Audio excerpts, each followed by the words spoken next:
How about we talk about the way I look?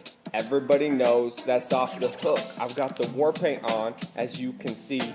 Who said what about cultural insensitivity? Nah, man, it's just having fun. Don't blame me, I ain't the one. Where's my beat? That's Blake Masters rapping in a college talent show. It's unclear if the budding Marshall Mathers won for his natural flow behind the mic, or whether this early tirade against political correctness was preparing him to win something with much higher stakes. Masters recently secured the Republican Party's nomination for the Senate in Arizona. Now his sights are set on the general election in the swing state Trump narrowly lost in 2020. He's going up against Democratic incumbent and retired NASA astronaut Mark Kelly. If Masters can beat him, the Republicans would not only have a chance to gain control of the Senate, but they'd do it by installing one of the most extreme members the legislature has ever seen. So who is Blake Masters? Some say he's a very smart guy. Others say he's a very smart guy. And these guys would definitely know. One of them wanted to nuke hurricanes, and the other supported the guy who wanted to do that. Masters has also gained support from folks on darker corners of the web, like white nationalist Nick Fuentes, Andrew Anglin, the creator of the neo-Nazi site The Daily Stormer, and Pizzagate propagator Jack Posobiec. Each of these endorsements hold a lot of power and influence, but word of mouth can only get you so far. You need money, and lots of it. Enter tech billionaire Peter Thiel, the co-founder of one of the companies that became PayPal and the first outside investor in Facebook. Masters studied under Thiel at Stanford, and the two wrote a best-selling book together. Thiel eventually tapped Masters as president of the Thiel Foundation and later as COO of Thiel Capital, until Masters quit in 2022 to focus on his Senate campaign. A campaign, by the way, that has been bankrolled by Thiel, who spent $15 million on Masters in the primary in an effort to shake up the Senate by installing a new right nationalist.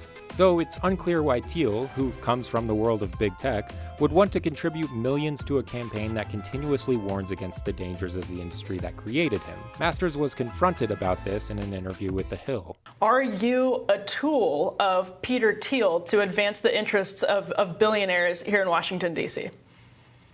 I certainly don't think so. And, when I get in, one of the things I want to do is take on big tech. Peter, of course, is on the board at Facebook. And I'm going to run a campaign talking about how we need to ban targeted advertising, which of course is core to Facebook's business model and monopoly profits. Critics claim Masters is just taking a position popular amongst the American people in an effort to get votes with no intentions of ever actually checking big tech once in office. After all, the guy bankrolling his campaign is chair of a data mining company called Palantir, a name Vox notes that's derived from J.R.R. Tolkien's Palantiri, which are magical orbs that allow their keepers to see anything happening in the world at any time.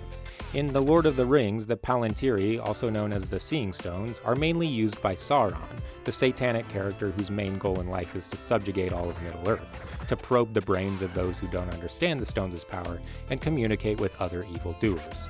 Nevertheless, Masters' site claims big tech is an existential threat to America, and he vows to pass a digital bill of rights that says you, not big tech giants, own and control your data. But who knows where Masters truly stands on anything, as many issues on his website seem to be ever fleeting. Some of the past rhetoric that littered the site has been scrubbed. For example, he once had a pretty extreme stance on abortion. It's a religious sacrifice to these people. I think it's demonic.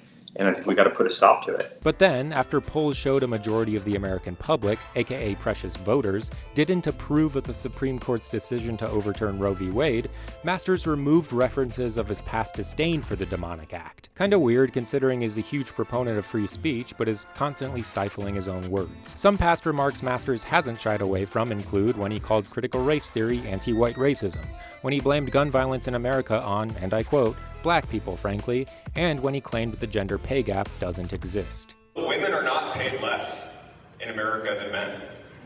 It's a left-wing narrative, this gender pay gap.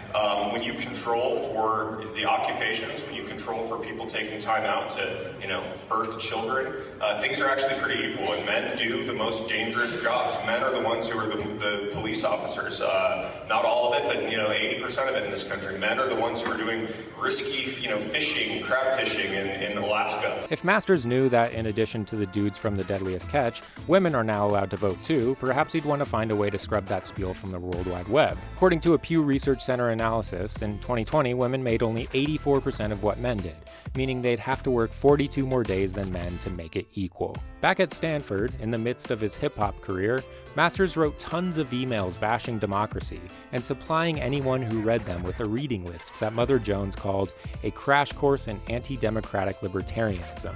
Of course, his skepticism for democracy is shared with his big tech bankroller and mentor, Thiel, who in a 2009 essay wrote, quote, "I no longer believe that freedom and democracy are compatible," unquote. Masters, who believes the 2020 election was stolen, despite how the people of the country he claims to put first voted, will need to dabble in that pesky democracy to win the general election.